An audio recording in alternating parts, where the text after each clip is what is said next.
We live our lives pushing through the noise, ignoring the quiet signals our bodies send us every single day. We accept chronic pain, reoccurring headaches, and constant fatigue as just another tax we pay for growing older.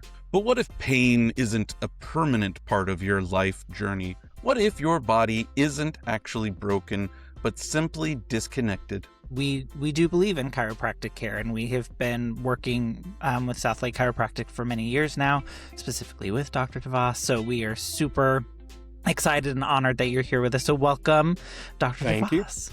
Yeah, like literally, you've been a life changer for me. Today, Chris and Jen are breaking down the wall between traditional medicine and holistic wellness with help from Dr. Wim Devos. We are stripping away the myths, exposing the truths about how your nerves, muscle, and spine operate as one complete ecosystem. Discover how true relief might be just a pressure point away. Let's get into it. Welcome to Chris and Jen in the Morning. Where self-care meets real life. I'm Chris. And I'm Jen. And we And are we super are excited to be here today. So happy. And we have a special guest with us. We're excited to get to intro them in a couple of minutes.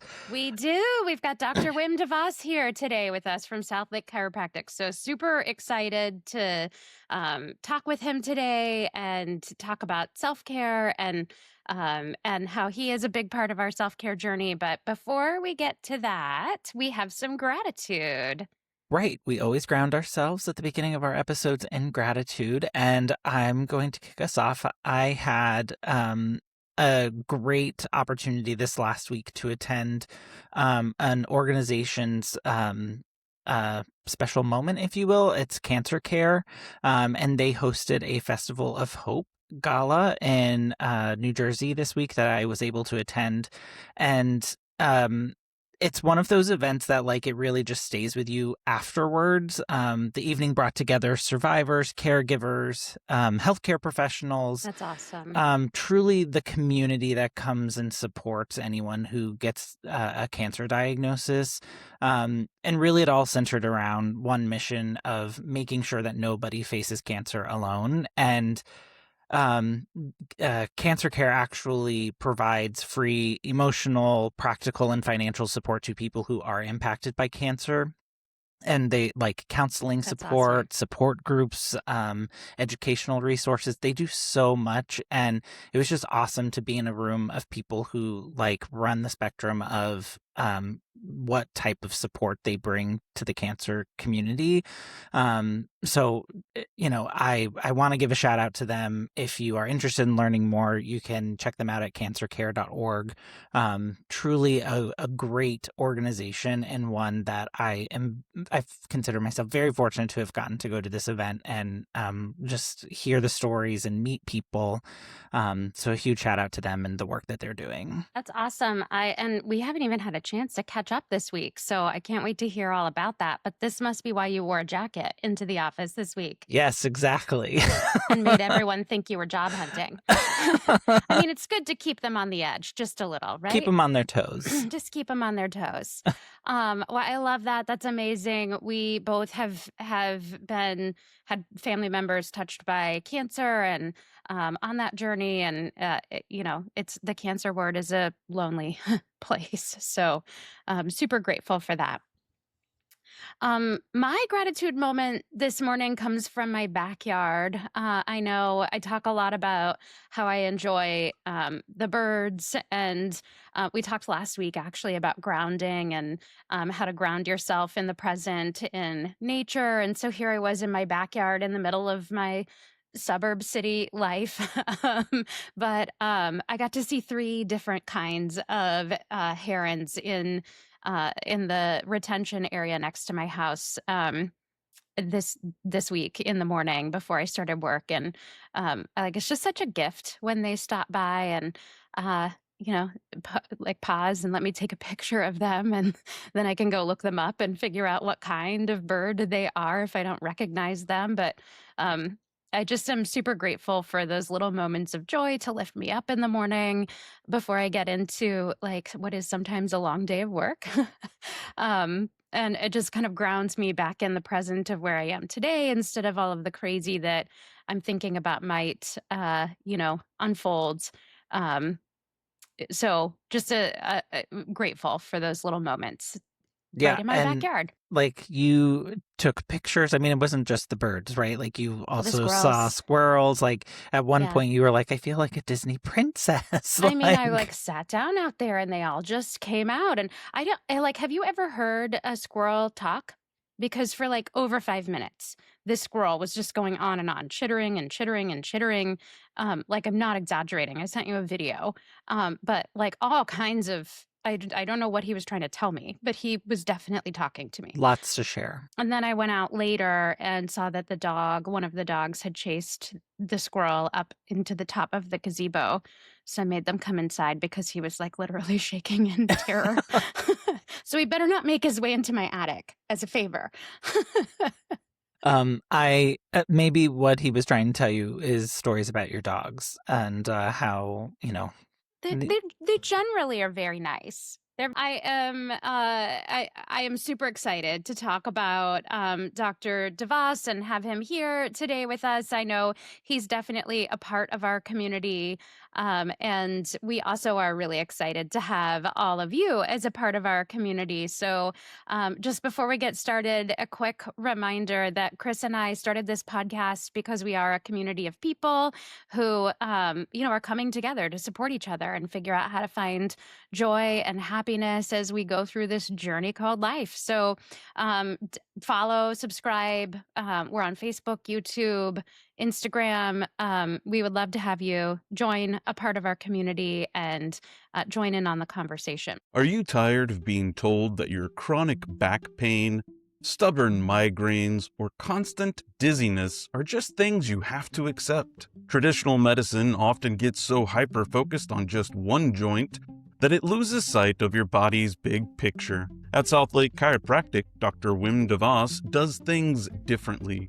With over 3 decades of experience, Dr. Devos doesn't trap you in endless, rigid treatment plans. He combines traditional adjustments with highly effective specialized therapy to help you break up deep muscular tension, restore blood flow, or eliminate referred pain right at the source. No long waiting periods and no cruel delays, just individualized care with first-day exams and adjustments designed to get you well.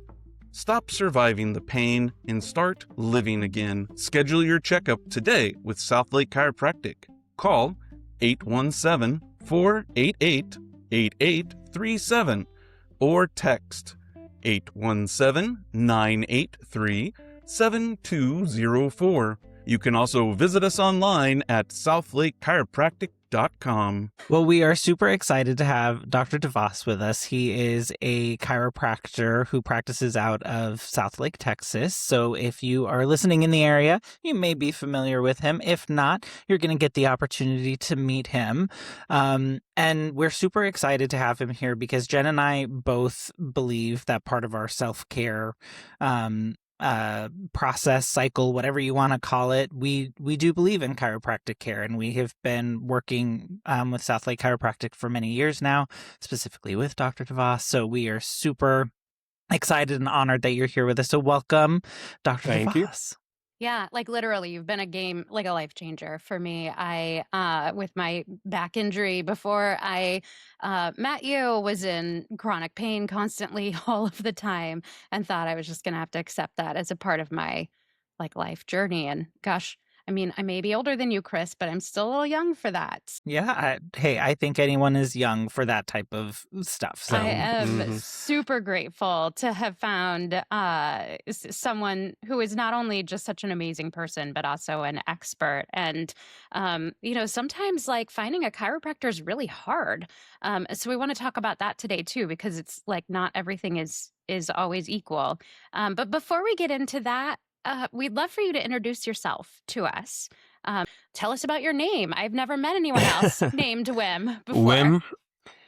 I grew up in Belgium, and so Wim is a Dutch name. There's also a German name, Wim, but Wim Wenders, I believe, is a German film producer. So Um, Even in Belgium now, it's becoming a more rare name. So yeah, definitely different here. Devos is Dutch for the fox. So in Oh, English, my name would be Bill Fox, which all of a sudden sounds very ordinary. he's But foxy. He's mhm. foxy. And where did you get your degree? What? Tell us about your education. So growing up in Belgium, my mom fell while I was about 3 years old or so when she was pregnant with my sister and fell on an oil slick in the garage. Her back started hurting pretty much constantly, kept getting worse. And by happenstance, my dad became friends with a chiropractor, and which growing up in the countryside, we had no idea what that was, even a Yeah. chiropractor. But he started adjusting my mom at his house, and even though back specialists had said she would end up in a wheelchair, that never happened. She was able to go and walk and shop and not be in pain afterwards.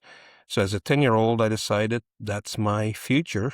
That is And awesome. at the time, I think there was one college in England, but it was worth going to school here. You get more a variety of techniques you're taught and all. So that's what brought me to Texas when I was 18. And All right. the plan was never to stay here, but here I But am. here you are. You Hmm. stayed. And so you went and got your degree specifically in chiropractic. Correct. And tell us about that. Like, I think a lot of people don't understand that, like, it's an actual degree path. Yeah, so it was like 4 weekends worth. I know. So it's a full-on doctorate. So there's 2 years before you get into chiropractic college itself, and then there's a 4-year doctorate program. And the beginning years are pretty much the same as an MD would have with all the physiology, anatomy, embryology, all those really fun classes. But towards the end is where it diverges, where they go into their more pharmaceutical and surgery, whatever specialties. And we learn to adjust and go more musculoskeletal at that point, at the very end. Yeah, it never ceases to surprise me, like how the different nerves and muscles impact like all of these different areas, and I'll be like, "Hey, my eye is twitching," and it's like something on the back of my head, and you like Hmm. do the pressure point, and all of a sudden it's not twitching anymore. Like it's hard to argue with the results, but Yeah. um, it's so interesting how all of that is so connected together. It is I don't know, it's two-edged sword, I guess, in traditional medicine. It's become so detailed and specialized that specialists on the foot or knee or orthopedic doctors, Yeah. they don't even do all extremities. Knee specialists oftentimes they get so good in one section or one body part, which is good, but they lose track of the connection even of the joints next to it and how that could influence, say, a knee or other other joints. So they lose kind of sight of the big picture of the body, I think. So, Yeah. so with that, like within chiropractic care, is there like areas of specialty, or is it to what you were just saying, like you know it all, like because of the impact that like the entire body has on all the different pieces and parts. Traditionally, for the spine, we adjust, well, most of it. There's some techniques where they, like upper cervical specific, where they only adjust the atlas and maybe C2, the very top of the neck. Um, but most of us just look at the entire spine, see what's out of alignment. But there are some specialties, though, within chiropractic now, like you have chiropractic neurologists and diplomats, Interesting. after graduation or after graduate courses that you can take. There's, I believe, what else? Like for children and babies, that type of specialty care. You've even adjusted like dogs before. A few over after hours, but yes. Hmm. Um, so there's different kinds of, well, I mean, I guess my experience going to different chiropractors, like there are different like experiences that I've had at different chiropractors. They seem to use like different methods to figure out what is they want to adjust, and then also like different ways of adjusting. And so, how would you describe? Is that like a is there like are there names for that? Is there like a Hmm. classification? And how would you describe your style? Mine is mishmash, I would say, a mix of different techniques. So usually what the word for this is a technique. So you have, like I mentioned, the upper cervical specific, that's focusing solely on the upper neck. There are Gonstead, that's a technique, practitioners, and they only use that technique. There is the activator technique, the little instrument Oh, that yes. Familiar with I that I guy. use it as well, but not solely. Yeah. So some doctors prefer just to focus on one technique, and that works for everybody in their mind. I think everybody's too different for that to be the case. So I have my base version, which is probably about 2 or 3 different techniques with the drop piece, as you're Yeah. familiar with, Yeah. for the lower back especially. And then what's kind of the general traditional technique is diversified. And even within that diversified, there's different ways of adjusting each body part. So over the years, I've kind of gotten my preferences, but as soon as I notice somebody's either uncomfortable or they don't respond to this technique, we'll try something else, whatever works to get the patient well. It's kind of my motto on that one. I don't care how Yeah. it's, how it works, but as long as it helps the patient. And you use acupressure too. I know there are some chiropractors that will do like very light acupuncture, not like the full acupuncture experience, but like I've gone to one when I was in high school that used like little tiny needles Hmm. that he would flick in up here and like on the kind of in spots near the spine or on my hands, but not like the big crazy needles that when I went to an acupuncturist. But you use like acupressure a lot of times, which provides relief. Is that like a normal part of chiropractic, or is that blending in other kind of holistic techniques? These points are actually more trigger points that I put pressure on. So there might be overlap in some cases, where Yeah. there's similar points in the acupressure or Okay, so it's acupuncture a points, different. but in general, it's a different type of contact point. There's charts that you might have seen in the adjustment room Yes. where they have found for each muscle, there's a specific spot where lactic acid and other waste products accumulate, and those become little buildups. So those are the trigger points. And because of a lack of blood flow in that local part of the muscle, the nerves get irritated and they start to refer pain, and there's specific patterns. So after doing this for, 3 decades, you kind of know. Somebody Yeah. says, like you mentioned, your eye, it's probably in the back. There's 1 or 2 options. So you look for those. You just press smash on that trigger point for a little bit. You break up the buildup, get blood flow to flush through. The nerves normalize, and the referred pain is gone. So that can be tension headaches coming from the trap muscles. It could be in a forearm where you get radiation or numbness in the hand, all those kind of things. So we were taught that in chiropractic college. I don't know how many use it because it's a little bit time consuming. The reason I ended up using it, honestly, was after I graduated, I did go back home and practice there for 2 years. And the legal time frame for chiropractic, or legal framework for chiropractic, is a little bit different in Belgium, or at least it was 30 years ago. So we were not allowed to use any physical modalities like electrostim or Mm, ultrasound or mm. any of those things. Interesting. But I do, chiropractors are looked at as moving the bones, adjusting, right? But it's working on the musculoskeletal system, so that muscular part is important as well. So when you do electrostim or so, that's working on the muscles, relaxing them, so it doesn't pull the bone right back out of place, the vertebrae or whatever, arm, shoulder, whatever it might be that we worked on. And in Belgium, I didn't have that option to use those modalities. Mm. I was like, oh yeah, we were taught about trigger points. Let me work on that a little bit to relax the muscle.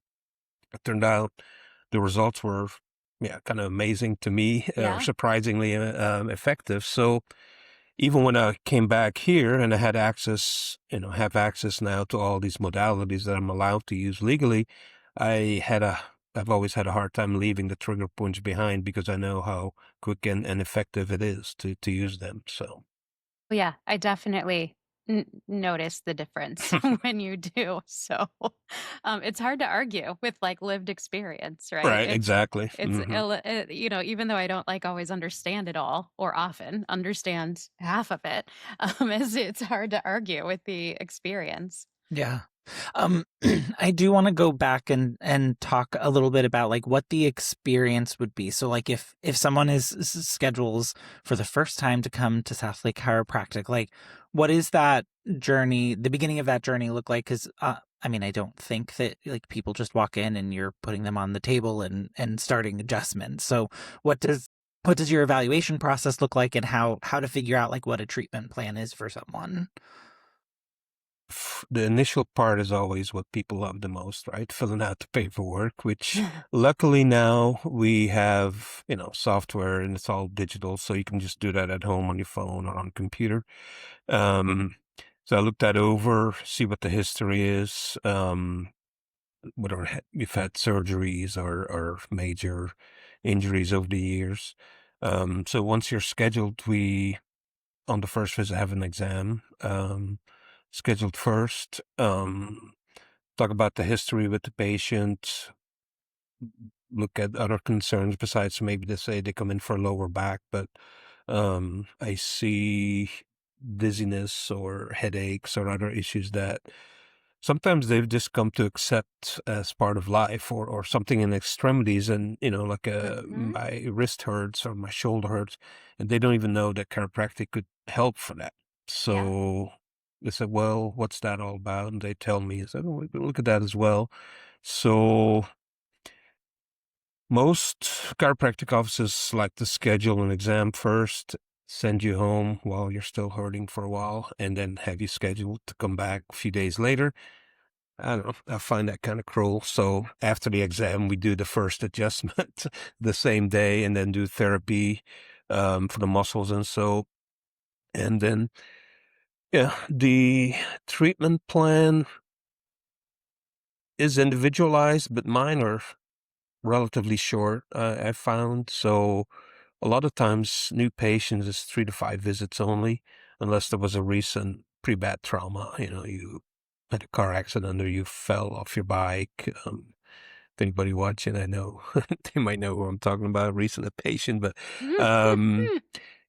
things like that could cause you to come in a little bit more often, but usually it's pretty short. I don't do 15 to 20 visits or things like that a year Yeah. often. So And well, I mean, you mentioned like people talking about dizziness or headaches. I know for me, like I was having these headaches that I thought were like sinus headaches, and they ended up, my ENT was like, these are migraines, and I remember telling you about that, and then we figured out like, oh, often when I get a headache, something is out, and as soon as you adjust it, it starts to, like, that horrible migraine that builds into nausea mhm. and visual aura and all kinds of things, like, just goes away.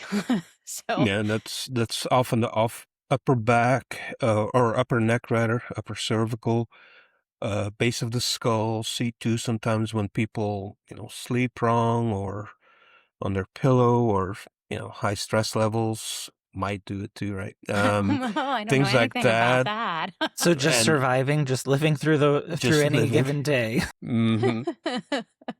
Yeah, but it's been a I mean, for me, it's been a real lifesaver. You really have like improved my whole quality of life. And I don't say that lightly, but it's so really going back to my gratitude moment. It is just for you. Like I am so incredibly grateful because I had, like you mentioned, some people learn just to accept like pain as a part of their life. And that's kind of where I was when I met you, because I'd been to see these chiropractors that like were only interested in or seemed only to be interested in like getting me on the books for recurring Right. appointments and a treatment plan, and they weren't really interested in helping me figure out like as a young active person, why do I have all of this pain? Why, like, what's going on? What from a lifestyle standpoint, what from a bone structure standpoint, what like all of these things. And you certainly like were able to convince me to stop wearing my high heels with my back injury, which was a big help. But you know, and there's just so much that goes into it. But what I'd love to do is talk about like busting some of the myths in chiropractic, because I think the variety of experience that people have can lead to these. Like even some of my friends, when I tell them I'm going to see my chiropractor, they kind of roll their eyes and say, "Oh, like you're a part of the cult." I'm like, "Look, it's changed my life for the better." So, I do think that's really interesting because when I've told people, I think it's more that they're afraid, like based on what people yeah, have seen or heard, like whatever the misconception may be. I feel like it does run a gamut of what people know about chiropractic care. What they think they know versus like what the actual truths are. yeah. So, like, let's bust some myths. What are some of the biggest misconceptions about chiropractic care that you wish people understood differently? That chiropractors are human. What I mean by that is, um, I've noticed in every profession there are, of human doctors is where that came from, whether you have dentists or MDs or Yeah. surgeons. I was seeing some things online recently on a Belgian news site that I follow still, how there was an expose about surgeons doing back surgery in Belgium, even though it's a not-for-profit, healthcare system, but different, but still they get paid for what they do. And it said something about guiding a patient through exercises and telling them what to do and advising them for an hour, hour and a half, and they would be paid, 100 euros, whatever it was, a low amount relatively. If you do surgery, you get paid thousands. And so humans can be tempted by that, whether it's subconsciously or consciously. An example of that with dentistry, when I came back after the 2 years in Belgium, or just before I came back, one of my neighbors in Belgium was a dentist, so didn't know what I was going to do here as far as that. So I said, well, let's do a checkup before I move back to the U.S. And he did the whole panoramic X-ray and checked everything out. Showed me a couple of wisdom teeth that hadn't come out yet, but he showed me the space. They're angled correctly. Might hurt for a few days or be uncomfortable for a few days when they come out, but there's no need to remove them. They're fine. Move back here. My wife, a couple months later, goes to her dentist, says, "Hey, how about you come with me, get established there as a patient?" So, okay, good idea. Same thing, bzzzt, panoramic X-ray. His assistant comes in, it's like, "Yeah, the doctor wants to schedule you to get your wisdom teeth removed." And I'm like, I'm out.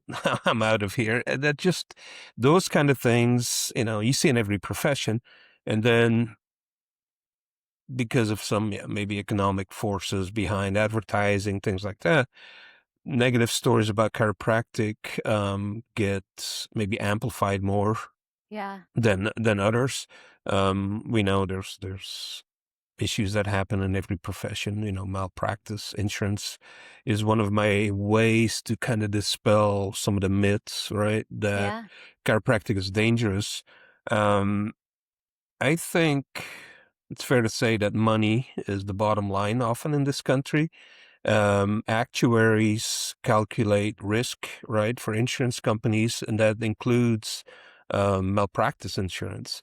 So that's a good gauge of how dangerous are we. I pay $640 every 3 months. So that's $220 per month. I can guarantee you that is very cheap. And that's not because of me. That's the profession. That's a Yeah. reflection of the chiropractic profession. So if we paralyzed every 17th patient we saw, I think that'd be thousands a month to pay in malpractice insurance. So Yeah. to me, that's the ultimate argument of saying how dangerous is the profession. It's pretty safe because actuaries calculate our safety risk as being, we could have to charge them very much for malpractice. So Wow. Yeah. I've never thought about it like that, but you follow the money. You really can't argue with that. Mhm. So true. Like whenever when you're taking in that risk assessment, like I don't think people really think about that going to doctors. Like I think if you're doing a surgery or something like that, you may look into the doctor that you're going to, but like how many people are actually looking into the doctors that they're just going to for a wellness visit, or you kind of go Yeah. wherever your friends, family may have connections, and so that's fascinating. I had never Unless you're thought just of it like there. incredibly skeptical, like some of us. But Yeah. yes, it's true. It's true. It's interesting because you talk about like advertising and the money aspect of it. I think my personal like I guess belief system around medical care is like it's a blended approach. And I also know that I tend to react sometimes a little more strongly than others to pharmaceuticals, and that's hard for me. Sometimes often harder for me than maybe the average person. And so as a result, I will try to find a solution that is non-pharmaceutical, but I certainly do participate in you know Western medicine, and I take meds. I go see a traditional doctor as well. I believe in like the blended approach to health, just seeking like alternative methods first if those are less invasive or aggressive, or always even when you yourself like suggest some supplements, I'm always like, well, let me read it first. Mhm. And I know you've talked to me about some of the research that you've done on some other things that I have been considering, just giving me your opinion on that, which I've appreciated, or questions that I should be asking, which is really helpful. But I think sometimes people like there's so much money in the US that goes into big pharma and pharmaceutical advertising. And so if we could resolve some of our symptoms outside of the traditional Western medicine, like that, there would be an economic disadvantage to the companies with a lot of the big budgets. And Mhm. so I'm not a big conspiracy theory person, but my conspiracy theory on this is like it's viewed sometimes as not good for the economy to have holistic treatments. And if you're not given a pill, that you need another pill in order to reduce the side effects of the first pill, then Mhm. what are they going to do? So Yeah, that's the big word is the economy, but who's the economy? Is it Wall Street? Is it the patient? Who like does it benefit? it's cyclical, like it all feeds into it. It's just so interesting. um so some people are really nervous about chiropractic care and like the sound. And I know like even I have talked to you about like I'm at home and I move my head and there's a big pop that happens, or I stand up from my chair and my hips pop, and like does the popping sound mean that something is going back in? Does it mean that something's coming out of place? Like what tell us about the cracking sound. Cracking sound is just a side effect. Basically, there's gas inside any joint, pretty much, or most joints, and when you go far enough in a range of motion, the pressure inside that joint builds to the point where at some point there's what's called a cavitation. It pops that gas out of it, which is why you can pop your knuckles. I don't know if you could hear that, but there you go. Yes, it's very loud. Thank you. but now I can't do that anymore because that one finger, but the gas is The gone. gas But if you goes. wait a little bit, it builds back up, and then you can do that again. So that's a side effect, because when we adjust, whether it's the spine or any joint, we move that joint into a angle or a position where the pressure builds up in there. There will be also some gas release, and which is that sound. It doesn't always happen. Sometimes and the way I check what's out or in out of alignment is with a leg check, which is a little bit different, but That is a little bit different. yeah, that's a whole nother podcast maybe. But it allows me to, when I adjust the spine, sometimes there's a big release, a big pop or crunch, whatever the nice word is for it. I go back and thinking, oh, I did a good job on that one. But then I do the leg check and it's still off a little bit. And I adjust it again. There's a tiny click. And I think that's a big reason why my treatment plans are a bit shorter, because that leg check really allows me to know at the end of the adjustment, everything is where it needs to be at that moment. Doesn't mean it'll stay forever, but everything right then and there is where it needs to be. Because sometimes I do an adjustment on the spine and there's no popping at all, like you just got in your neck maybe there. But the leg check says, yeah, the adjustment was fine, even though there was no pops. That's just a side effect. Yeah. And if you really, can't stand it, 'cause some people, what I did with the knuckles, they just cringe. It's like chalk on the, was it? Nails on chalkboard. Nails on the chalkboard, Yeah, yeah. I'm great with expressions like that, by the way. So I can use a drop piece. I can use a little instrument we were talking about, the activator, and that doesn't have the pops. So there's alternatives to it as well. Yeah. I do think like there is some like along with that, like I love how you said, it's a side effect of what's happening, because I do think a lot of what you see in the advertising or even on social media, I feel recently, at least my feeds are like showing a lot of like chiropractors adjusting people and recording that crunching sound or whatever, and it's not necessarily like it's not necessarily like a showing of the care or how well the adjustment was. It's just the side effect of that. Now, I do know I've had people, as I've talked about my experience, talk about like the neck and the idea of like adjusting the neck and some of the things that people are seeing with the manipulations of those. Like, I guess, like, how do you navigate those conversations with patients if they're maybe a little scared of that, or like how do you manage that? You kind of gauge the level of fear they have. If it truly, they're terrified of that, you could tell. I just use the instrument then, and then they're fine with that because there's no neck movement really. There's no popping, no cavitation that happens, and then they're fine with that. If they're kind of on the fence because they've heard some stories here or there, I kind of mentioned the insurance thing, the malpractice fee, and try to put them at ease about the risk factor being very, very low. If they say, okay, maybe we'll try it, then I sit them down, because my neck adjustments are sitting down. A lot of times it's laying on the back, but not that it matters that much. But if I feel that, even though they're letting me try it, but I feel they're tense, and then it's going to hurt because the pain is going to be from the tight muscles more than anything. It's like, okay, I'm not going to try it even. I'll just go with the instrument. Maybe we'll do it next time.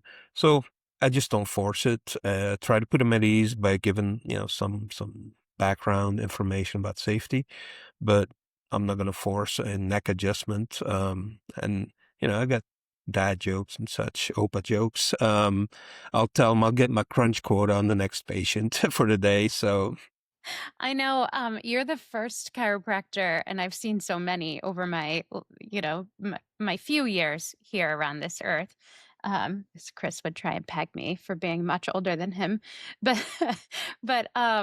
you're the first one that has like said, like explained to me, like feeling the difference in the dip and the no dip on the back of my neck, and like when my neck is out and I have the headache, and like helping me be able to better understand the physiology of my own body. And like I think for somebody like me who is nervous and has a million questions and all of that, like that's helpful to understand. Like I can feel it, and then when you put it back, I can feel that it's back, and then I like it's hard to argue with the debilitating headache going away and being able to manage those versus like living through those for so many years. But um yeah, it is interesting how people just tend to be afraid of things that they don't necessarily understand, and then rumors go around and people are like, I don't know if I would trust that. But like go ahead and just put Vicks all over your feet and that'll fix all your problems. Hmm.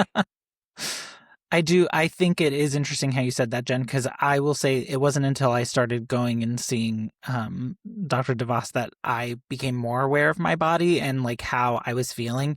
Like you were the first person to ever tell me I was coming to you because I was waking up in the middle of the night sitting up because my lower back was in so much pain. And I remember working with you and the team on like strengthening my core, all of these things. And then you were like, your hips just get out of place. And so it wasn't until that time that now I can tell when I am not aligned and Hmm. feel like my hips are weird. But it's like ever so slight things that you notice. And it's not until someone brings that, to your mind or points it out to you that you really start to understand all of the different pieces and parts of how your body does create the way in which we live. And it's either Well, good or bad. it's totally true. I mean, like the headaches, you sometimes come from many different things, but often if I'm, hunched over in front of my computer and I don't stand up for like 6, 8 hours at a time, even like when I was on my sabbatical, but like totally just clued into some project I was working on as the busiest person on sabbatical you've ever met, and would go for those like really long sessions to build a website or something, and then I would have a headache the next day. Gee, surprised that I'm like have this terrible posture in front of my computer. And or if I'm like really stressed because something is going on in my life that's really stressful and I'm not taking the time to care for myself and bring my shoulders back down from my ears, or the way that I sleep, which often is worse when I am, not taking good mental care of myself. And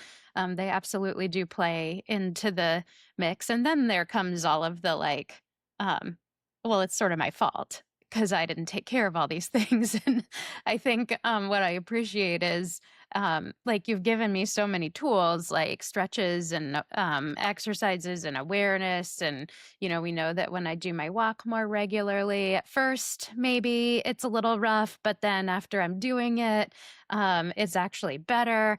But the kettlebells, Hmm. but it's like there's also not this judgment zone of, well, like, hey, you know how to fix this, and you're, here you are back here again, which I think is really helpful. But I also think, Chris, you mentioned like becoming more aware of your body. As somebody who like has been trying to, I know I've talked about in previous episodes, become more aware of my physical body and what's going on, and like connect to that, because that's something that I had learned to kind of disconnect from. I think like chiropractic care has been a good, at least as I've come to see you, has been a good way to better understand like how is what's going on emotionally and mentally impacting me physically, um, so that I can live a better quality of life. So let's talk about the spine and stress and mental health and like how it all comes together. Whole new aspect of things, right? We're going to the next layer. Hmm. How does stress affect the spine? It affects everything. in the body. I remember one professor mentioning something to the effect of stress will take anything in your body that's not optimal, or the weak spots maybe, and make it worse. And that includes muscles, that includes joints, that includes organs. So when your stomach's kind of weak, you have maybe because of, chronic anti-inflammatory over-the-counter use, maybe the lining of the stomach's weak. When you're stressed, that is going to affect your stomach. It affects a lot of the um, fascia that's around organs, around muscles, around multiple layers. And there's a lot of research still being done about fascia and how What is fascia? when you have a chicken breast Uh-huh. and you have that little film, little white Oh, films, almost uh-huh. see-through, that's fascia. And Okay. it turns out that that's throughout the body in different layers of it, around individual muscles, but then around groups of muscles, around organs. And it turns out there's a lot of nerve endings in these fascia sheets. And with stress and dehydration, other factors, they can contract and fire the nerve endings and cause a lot of pain, chronic pain then as well. So stress affects the body, not just the spine, but everything in the body. A lot of it is through fascia, which is why Yeah. these trigger points can help. And why I like to talk about, like make sure you stay hydrated, especially in humid Texas, right? Yeah. Like today. And so that's one aspect of it. I like the like technology and new discoveries like fascia. We're discovering a lot there, but also like old, ancient wisdom sometimes. Yeah. The Roman phrase or Latin phrase mens sana in corpore sano means a healthy mind and a healthy body. So even 2000 plus years ago, they knew to exercise and to stay active, it helps your mind be Yeah. clear. And, Yeah. you know, how does that work? I mean, there's probably a multitude and then many of them that I don't even know or understand fully. But imagine just being active, and we have to do it artificially, as I call it, like in the gym, or go for a walk with the dog to get our exercise in. Back then, I mean, you were active because you had to grow your own food. You had to walk to Yeah. wherever. You got your exercise naturally, right, from life. So we lack that now. Our bodies are really made for that. So we try to do it in a gym or so, which isn't always quite the same, I think. But um, to be active all day long, get your quote unquote exercise or activity, let's Yeah. say, and at the end of the day, you will sleep better because you're mentally fatigued. I remember as a kid, my grandpa and my uncles had a construction company, and as soon as school was out, I would love to go there for a couple of weeks and be active compared to school. Yeah. I did play soccer, but otherwise, you know, normal level of activity. And there it was from crack of dawn till the evening till it gets dark, lifting 50 kilogram, which is I don't know, over 100-pound cement bags as a teenager and jumping off trucks and all of this stuff. The way I would sleep at night there was like, you just pass out because you're exhausted. When you Yeah. wake up in the morning, fully regenerated. And when you're not active, even though you had an active day work, but it's more mental, at the end of the day, your body's not going to be in the same sleep regimen. So there's a lot of things, and not a lot of it is not easy for us to replicate that, in our desk job world and all that. So yeah, Yeah, there's, it's a really good point you make, and I actually was just having a conversation with somebody at work this last week. I work in a desk job, and it's fully remote, and that means that we are at home, and we were talking about how like even just the change of being in the office several days a week to being at home full time, it's like you don't stand up and walk to a meeting room. So you sit longer and your meetings tend to be more back to back than they would otherwise. And you don't have the walk from where you park your car into the office. You don't have as long of a walk to the bathroom. In fact, sometimes you take less time. You're not like walking down the hall to talk to anybody. If you're me, your lunch just shows up at your desk, which is really, really nice. But you don't end up like standing up. And so then you stay seated until like when you do stand up, you're almost sore to stand Hmm. up, which is like really terrible for your back and your muscles and all of that. And so we were talking about like how do we encourage an environment where we more like mix in time because we want to show up in certain, ways where we are on camera, but then there are other times where you just need to be able to stand up, or we do walking meetings where, we just need to get outside and go for a walk.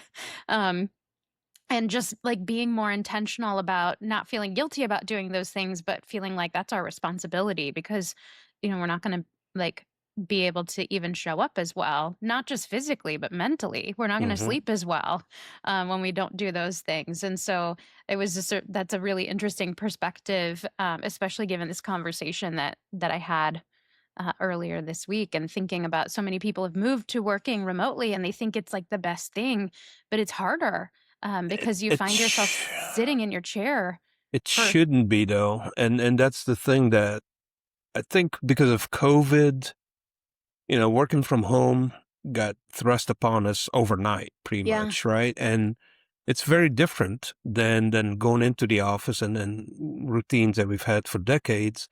But it should be better. It should be better because say you had an hour commute, and if you're in New York, you make that two yeah. hours, I guess, right? Sometimes. Now you don't have to So spend that time in the yeah, car. You so have that's more time back. sitting, that's not active. So you gain that time, right? So that's 2 hours or an hour, let's say. What can you do with that hour? You can go walk, you can Yeah, exercise, and yet, what do we do instead? we work more. We work more. Yeah. So, Well, these are Chris and I did an ACE. We did this great couple of episodes on boundaries, hmm, which were it was just my favorite thing to do. But I think it's really applicable here. Like, and we didn't have these boundaries built, like these muscles built or routines built, or even understanding what boundaries are and that these are boundaries we need to put in place. And so we don't have the appropriate boundaries at home, and we feel guilty about doing things that really are our responsibility to take care of ourselves until we get so far down the road that then we're disgruntled. And Yeah. we feel like it's somebody else's fault that we sat for 6 hours in the day, as if somebody else controls when we stand up and sit down. And we forget that we have agency of ourselves and behave as though we've given that agency to somebody else when they really didn't ask for it. Um, and like if you're working in an environment where somebody is upset that you were, taking 10 minutes to stand up through the day, like then maybe you should reconsider your boundaries about what you're willing to endure. Um, yeah, I hear a lot of stories from patients, and yeah, I don't know. I'm not in the corporate world. I just kind of hear stories, right, related to me from patients and all, and people are retiring, people are let go, whatever. yeah. There's no new hires, and they say, well, you just take on that load, or divide it. What those one or two people did, divide it under you three, and just take on more, take on more. And there's deadlines, there's workloads to where it seems almost impossible to set boundaries, and to leave your job sometimes seems hard because they have ingenious reward systems, right? If you stay that much longer, you get this bonus, you get this money, and then people are trapped often, it seems like, which I find sad for them. Sometimes I think we do tend to trap ourselves more often than not, though. Like I do think that it's this thing we talk ourselves into, where because we don't have these good boundaries, like it becomes an excuse because it's really uncomfortable for us Right. to set a boundary and say, here's what I'm going to do. Whereas it would be, I'm not saying it doesn't happen, but much less frequent that somebody would, need to stand up for 10 minutes an hour and be told, they're losing their job because of that. Or, Right. Hmm. in most Right. cases, it's really not true. But yet, like even I have found myself like thinking those things in the past, and then I don't even realize actively that that's the thought that's in my head, and then I have to say, okay, Jen, you got to stop making excuses, because really at the end of the day you're the one that's accountable for this.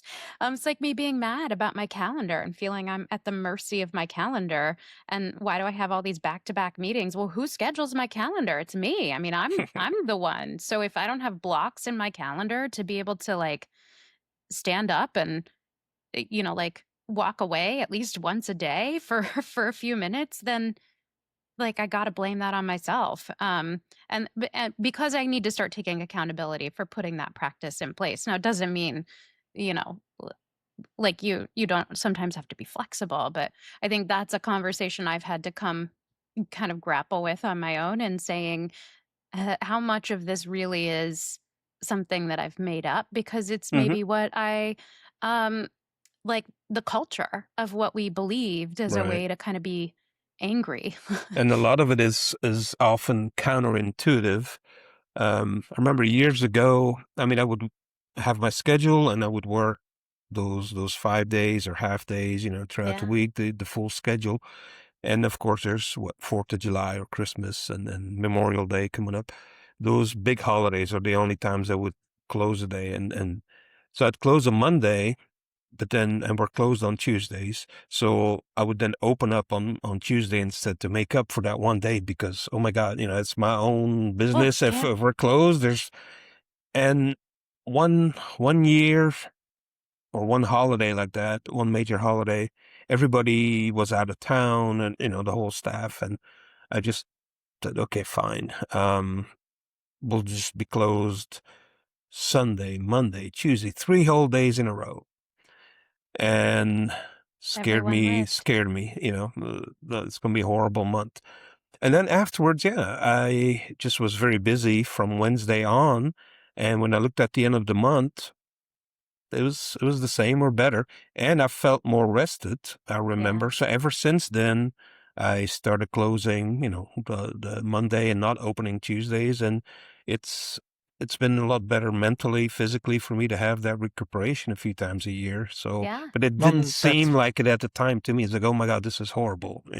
yeah, that's one of Yeah. those boundaries though. Like you created it, and it was scary at first, right? Because and it's your It own was forced business. It's upon what me, honestly. exactly I right. won't take credit for it. Right. I But was then forced because to, you embraced it, like it right, did work out. And then, oh, because this was forced upon me, I embraced it. right. They're actually all in all net even, or maybe even a little bit better. Yeah. Um, Hmm. so like I do think that there is, when it comes to boundaries, sometimes it's scary to set them, and because the repercussions or the what the outcomes could be, we don't know. And so it stops us from doing that. And I do think that goes a lot into like a lot of my days, like people just reaching out randomly. And so it's like, oh, I want to make sure I respond to them. Oh, I want to make sure I get back to them. And before you know it, you've had like an hour and a half of that and you haven't moved. You haven't taken a drink of water. Like the day just goes by so quickly.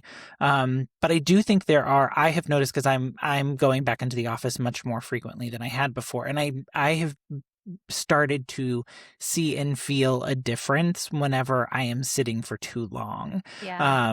And so I guess, like, what are some of those signs or symptoms that people who do have more sedentary jobs, like what would be some symptoms of like our body trying to tell us to get up and move or be more active? I know Jen mentioned like tightness in her lower back if she's been sitting for too long, but like what are some potential other things that people may experience? Yeah, the main thing would definitely be the tightness and soreness that you feel, even in the knees, different joints, not just the Uh-huh. back, and the hips, hip flexors being really tight because you sit all day long, which is why I'm a big fan of the standing desks.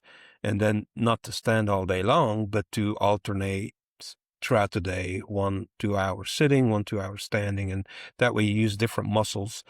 When you sit or stand too long, things start to ache, things start to hurt. This is very general, but that's basically how it is, and it's different for different people too because of old injuries, because of Yeah. different issues they might have. Some people it's going to be more their hip, some their knee, their ankle, because they have many ankle sprains in the past, those kind of things. But aches and pains that typically aren't there start appearing, and then often people will just start grabbing over the counter, Tylenol and Aleve and all those things, but then leads to, I think Jennifer mentioned it before, then that leads to stomach issues and, Yeah. and liver issues and so on. And instead of, and that's why I like talking to patients, asking them, um, Jennifer, we've had that, probably Chris with the back as well, when C1's out, but too often. It can Yeah. happen. You can sleep wrong. I mentioned sleeping wrong on the pillow, but it's like, okay, well, it keeps happening. So is your pillow wrong? Is there something else going on? What's behind this? And so, yeah, definitely the upper back, this 21st century issue, right? So, um, Yeah. standing takes that out of it. And you mentioned signs and symptoms. I kind of wanted to talk about that. We wait oftentimes until there's symptoms, which is pain or numbness or tingling or headaches. And those are all symptoms. Signs don't reach that level, and we basically often ignore the signs. But you both kind of mentioned before about talking about certain issues they can see beforehand, which is why I tell patients, well, I find the hips are off, or I find C1's off, or I find this or that, or a rib or something like that. It's like, oh, that's what the pain was. That way, when you start standing, say at the desk, and you feel you're not standing level, but you start to shift your weight to one leg, that's a sign. It doesn't hurt yet, but that's a sign that your pelvic bones are starting to shift a little bit. So you come in, get one adjustment, and you're level again. You're good for quite a while. If you wait until the symptom appears, ignoring the signs or not being aware of the signs, then by the time you come in, it's way more often. It takes 2 or 3 visits. And so Yeah. I try to tell patients why they're hurting, why they're in the office, what I find, and what they can look for to recognize it at first sign of a something being not in alignment. Yeah, I think that's such an important point that you bring up. And I know one of the things that I've struggled with is feeling like not being kind to myself, feeling guilty about the fact that I'm here and something was out, and it's because I wasn't doing the things that I'm supposed to be doing. And so then I avoid going in because I kind of know, like, well, this is my fault. So it's, I don't know, sort of this self implied, like self given punishment or something. I'm not sure. But then I let it go on sometimes for far too long. With And migraines, that's severe punishment. yeah, oh yeah, that's for sure.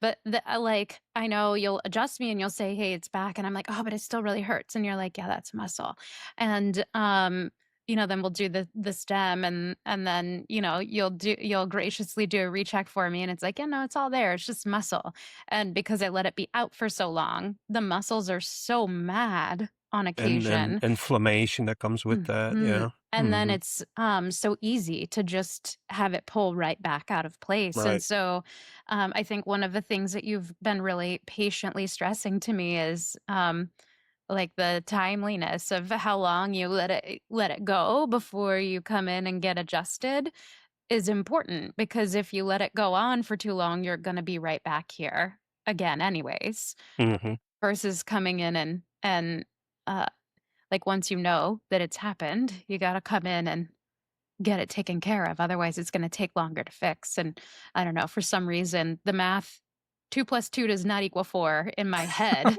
hmm I have a lot But of it patience. does. But it's so logical. It's just like this thing of like, well, this is my own fault, and I feel guilty, and I feel silly, and I feel dumb because I've got this bad posture, and I know what's causing this, and yet here I am again, and so, I do think it's sometimes hard for people to, I don't know, maybe most people aren't like me, but I do feel like it's sometimes hard for people to like think, okay, like, yeah, I do need to go in and like get adjusted, but then also I need to start making sure that I'm adding in time to do my stretches and like take care of myself. I need to be mindful of my posture. I need to make sure that I'm going on my walk and doing all those things that help us Yeah, I try, like the phrase earlier was chiropractors are human, and this Yeah. is way more general. We're all human,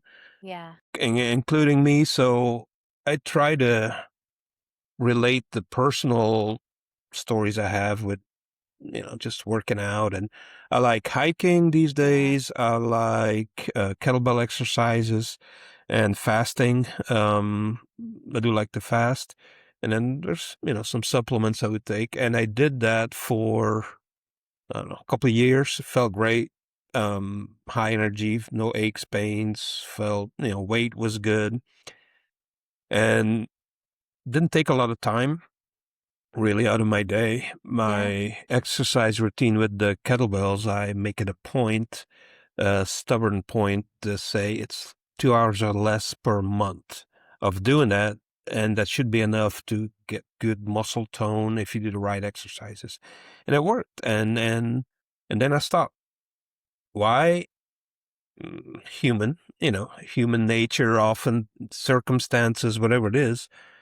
And I gained a lot of weight, felt a lot less energy, felt just out of shape, not more inflamed, all those negative things. And I knew what to do because it worked before, and it wasn't hard, doesn't take a whole lot of Yeah. time, and I didn't. So Even chiropractors don't right, get it right all the right. time, is Yeah. what you're saying. So, and now I started up again finally because of some number that appeared on the scale one day, and I finally got my motivation back. And it's worked. I mean, it's slow and it's gradual, but I feel way different already. And so, but if I have that happen where I know what to do and it's an easy routine and I stop it for an totally unknown reason for me. Why would I stop something that's easy and makes me feel so good? Then I'm not going to judge anybody else. So when I relate things or recommend things to patients, I try to come from it from that angle to say, look, this is what would help you. But next time when somebody comes in, I didn't do the kettlebell or I didn't do this. Okay, I've been there too. I understand. Yeah. It's what we do. So we talked a little bit about the thing like adjustments that are done, and based on the patient, how many times you would recommend they come in for treatment. But I guess like when we talk about those adjustments, what helps set us up for success to like hold them? So like we get adjusted, ideally like we're following a healthy regimen of exercise, water, things like that. But like what are the things that like help that adjustment hold as our muscles are getting used to, whatever correction was needed? Some of it is in our control, the things you mentioned, some of the stretching, making sure our ergonomics are correct at the desk with computers, things like that. What I often see too or hear is mattresses that seems to be, and pillows, having the correct pillow, having the correct mattress, comfortable. Sadly, doesn't always mean good for the back. I've learned over the years, which I wish it was, but so the correct chairs and seats and those kind of things that are external, but we pick them or we could change them out. So I like to talk about that with patients if I see something's not holding well enough. So making those changes. And then, the exercises, having the correct ones, which, many people won't agree with me, or they just like the heavier lifting, but it causes a strain. So, but I'll take that. Just like running marathons is hard on the ankles and the back and pounding in the knees, I'll still take that over sitting all day and not doing anything. So any exercise is good. Some is better than others. Swimming, I would love to recommend swimming to everybody because the gentle resistance you have, you're in floating mode, so the spine is not stressed at all. There's So no good for the joints. But I mean, I mention it to people, but I would not want to go swim. Some people do it and it's great, but doing laps like that, if when I want to be in the pool, it's playing with my granddaughters and going down the slides and stuff. But Yeah. swimming Can laps, I call standing in a pool up to like my chest exercise while I have a drink in my if hand? even with the drink in your hand, if you waded back and forth, I might give it to Maybe. you. Yeah. Especially in front of the jet where you have to fight. But that is a new thing that like a lot of community pools are putting in is those resistant areas, like where they have like they create a flow, and Oh. the whole purpose of it is so that people can get that resistance training, if you will, Yeah, and you have to use your whole way. core to keep from falling over. And Yeah. I think that's a good, Yeah, I would safe do that. exercise I would do with a that. drink in the hand, even. Yeah. Yeah. So see, we should have been doing this recording from a pool somewhere. Would I? Okay. That would be our audio only version, I feel. Yeah. Maybe the drink in the hand should be water for hydration purposes. Okay, so I do want us to talk a little bit about navigating chiropractic care wisely, because I do think, so I was seeing you for years before I relocated to New York, and I remember like you and I had a few different conversations and passed emails back and forth because I wanted to find a good chiropractor who like, you know, I wasn't looking for someone who was just trying to snap me, crack me, and send me on my way. But I wanted someone who was really going to see me and like care for the whole body. So as it seems, chiropractic care is having its big splash on social media. What should people be cautious about, and you know, as they're evaluating consideration for this type of care, what should people consider for like choosing the right chiropractor? Very, good question, but very difficult answer. I've had patients move like you did out of state or even, different cities, and they've asked me, do you know anybody there? Most likely not. And then I have to, I'll ask for the zip code or I go online, and I've noticed, just like my website is canned chiropractic websites that you pay for every month, and then,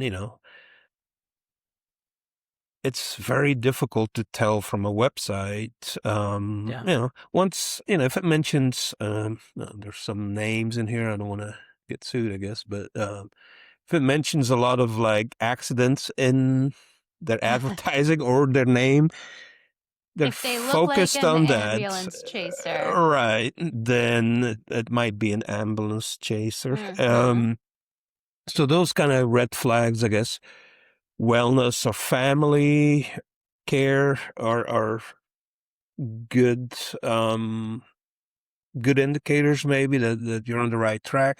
But in general, I would say, which is probably true for most healthcare professions, that you need to find a new dentist or a new MD, primary care doctor, whatever it might be, is talking to friends, talking to family. And I don't do these was it next door and that kind of stuff. But patients have told me that they are on their neighborhood chat groups, things like that. And they say, hey, does anybody know a good chiropractor? And say, and my patient tells me, I put your name on there, and then somebody comes in. So those kind of recommendations is probably better. People at work as well, that could work. But just going online, it's who's got the best Google algorithm and that kind of stuff. And so, I mean, you can read the comments and that might help, I suppose, if they're legit. But other than that, it's talking to people, talking to, colleagues, family, and get recommendations that way to find out what do they really do, because it's easy to make a fancy website and you walk in and you don't see any of that. So. What kind of questions do you suggest people ask a chiropractor to figure out if they're, a good fit for them? To ask a chiropractor? Yeah, I mean, it depends what the patient wants as well, what they're looking for. I have patients that come in and say, I just want a quick adjustment, and then don't talk to me about nutrition. And I was like, okay, I can do that. So it depends on what you're looking for, right? Yeah. So but if you're more like we're talking about holistic healthcare and total healthcare and you walk in and you don't see any supplements or you don't see anything wellness related, then that might not be the place for you. Even before you ask a question, the signs are already there, right? Yeah. Or you could say, well, I have questions about supplements or about exercises. If they just put you on an exercise routine, come in 3 times a week and do this routine. I used to, I don't do exercises in the office anymore. Yeah. I just kind of show people easy things because I think my less than 2 hours a month premise kind of comes from there. It's like I know people are busy, and I could come up with a 5 hour a week or more routine that's really, really good, but nobody's going to do it because it's not practical. So I try to live in the real world and have people do routines that are easily done at home. If you do Yeah. go to the gym, then I can say, okay, well, maybe do it from this perspective. But if it's just about going in many, many visits in a row right off the bat, it's not a good sign to me. Yeah. Awesome. Is there any other, like one last piece of advice or anything that you would want people to know as they think about their total wellness, and how to live a happier, healthier life? One thing that because the stress Yeah. and the many hours a day make not having time, I love the idea of meditating. I have Yeah. tried over the years, done some of it, then stopped again. So I want to get better at that. The mental aspect of what we do is hard. The exercises we can get some effective exercises in not that much time, as I'm trying to prove in my routine. Yeah. You can get some adjustments. You can do stretches. There's all these things we can do pretty well that don't take too much time. But the mental aspect, and that's not through adjusting then, but bringing that aspect into your total health care. I think it's important to wind down with social media, with constant input. Yeah. We need to shut that off, at least for a while. And that's a challenge. I see, uh, you know, kids these days, some that I know well, and even at a young age, how many likes did I get? How many views? And Yeah. how they're constantly, bombarded. And it's designed to trap people that way, right? So we need to balance that out. It's very important, I think. Yeah. I mean, I totally know from my own experience that when I'm more mindful or doing meditation, all of the sudden, like those muscles that I didn't know I was holding tight, I'm a little more aware of, and that goes like to our full spinal health. Hmm. If we're tensing our muscles, and then impacts our sleep and like even my jaw, like this, I hold a lot of tension in my jaw, which Right. then, if my jaw is super tight, it starts to pull everything else off too. So I love that you mentioned that because it's like mind, body, soul all together as one. Hmm. Very And much. and you want to just be able to go focus on one or the other, but having to like really find the balance of focusing on all three to keep them in center.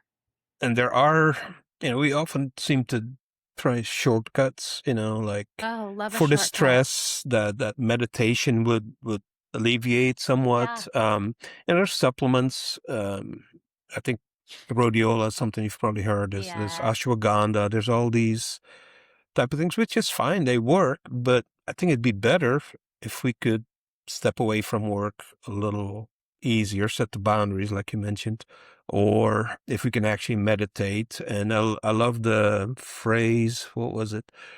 If you don't have time to meditate for 10 minutes a day, then you should meditate for an hour a day. Those are the kind of truths that we have in Can this I just take like 5 yoga classes and be fixed for life? for life. Exactly. Right. Yeah. And that's with chiropractic too. It's like, once you go, you have to keep going. It's like, well, no, but you realize how good you could feel. Like That once you go to the maybe dentist, you all of a sudden have to go twice a year, every hmm year. they got you. Yeah, it's about maintaining a positive health overall. I guess that's one thing we didn't talk about that maybe we should really quickly is chiropractic always reactive care when something is out, or is it sometimes preventative care or maintenance? Yeah, it can be preventative or maintenance. I don't have a set time frame for maintenance care or preventative care.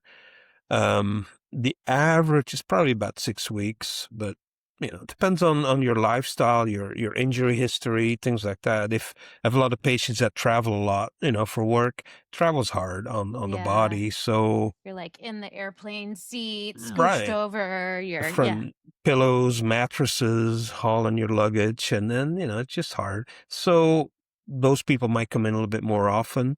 Others come in, so the average 6 weeks, but others come in every 2, 3 months, and that's fine. So it's based on when you come in, for one, how you feel, of course, but also, do I see a lot out? Or you're off by an inch or big shifts. We probably wait a little bit too long, but if it's still pretty decent, that's okay. We could have waited a little bit longer. So that's how I work. It's very individualized, but that allows the alignment to be such that you're good for a while, unless you fall or, things happen, trauma happens. But Like dogs usually that that's trip you. preventative. Yeah. Yeah. You're on your way to being off enough to become painful. We catch it before it gets to that point, and then you're good for quite a while again. Yeah. I love this conversation because I think really refocuses it's treating our body with kindness, but it's being mindful about it. Like you have to be tapped in. It is very easy to be overwhelmed by all of the things that are happening around us, and we do I can deal with this later. Oh, I feel it hurts a little bit right now, but it'll be okay. I'll just pop an Advil or Right. whatever, and that's actually pushing it down the road further, and gets you into this space where then you're mentally, physically not in a great place. And so I love it's about finding that balance, being true to yourself, creating that time and space to care for yourself. Yeah. Which we, as a society, it's not something that's really celebrated or encouraged much, or maybe talked about, but not the practical advice of it. I don't think is really provided. So I so appreciate the I know we want to talk about chiropractic care, but I feel like it turned into this larger conversation around just how we see our wellness in Because I general. see chiropractic as part of that Yeah. puzzle too. I think there's some, which could be a red flag to one of the earlier questions, or at least to me it is, about how to find one. If you walk in their office and say, "I'll fix everything through adjusting you," mm, that's probably a Probably a red flag. excessive claim. Yeah. Yeah. Well, I know that you have been you actually have been a part of my gratitude moment in the past on podcasts because I think part of what sets you apart is and I'll just brag on you for a minute. Like I know that you are invested in the health and hmm wellness of your patients, and that you do this because you know that you're making a meaningful difference in people's lives. And I, for one, am incredibly appreciative of being able to find, a small team of healthcare professionals who actually care about my end outcome. And you're a big part of that. So I Appreciate just have hearing to that. say thank you for that, because it makes a huge difference knowing that I'm not just coming to see you to make sure all of my bones are in place, but also like you care about what life is like for your patients and improving their quality of life. And it's such a gift to be able to have that. So thank you. And Yes, thank you truly. so much for taking some time to talk to us today. This is,